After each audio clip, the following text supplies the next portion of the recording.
રાજ્યમાં દેશની સેના દ્વારા જે પ્રકારે ઓપરેશન સિંદૂર એ ઓપરેશન સિંદૂરની થીમ પર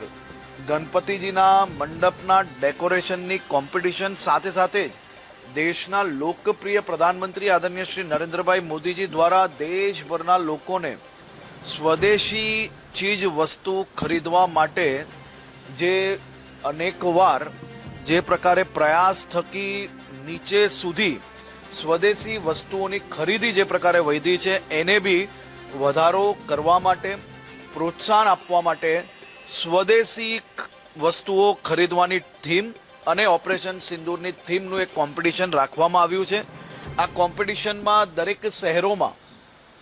મહાનગર દીઠ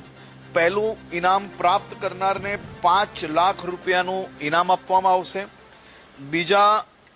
નંબર પર આવનાર સંસ્થાને 3 લાખ રૂપિયાનું ઇનામ અને એ જ રીતે ત્રીજા નંબર પર આવનાર જે સંસ્થા હશે તેને 1.5 લાખ રૂપિયાનું ઇનામ આપવામાં આવશે। દરેક શહેરોમાં આ જ પ્રકારે કમિટી દ્વારા આ મંડપોના નિરીક્ષણ થશે, જેમાં સ્વચ્છતા, આસ્થા, ખાસ કરીને જે આ ડેકોરેશન છે એ થીમ પર આખું નક્કી કરીને આ ઇનામો આપવામાં આવશે। શહેરો સિવાયના આખા રાજ્યમાં આ જ પ્રકારે તમામ જિલ્લાઓની અંદર બી કોમ્પિટિશન નક્કી કરવામાં આવી છે, જેમાં રાજ્યમાં પ્રથમ આવનારને 5 લાખ રૂપિયા, દ્વિતીય આવનારને 3 લાખ રૂપિયા, તૃતીય આવનારને 1.5 લાખ રૂપિયા અને એના સિવાયના 7 ગણેશ પંડાલને પ્રોત્સાહન તરીકે 1 લાખ રૂપિયા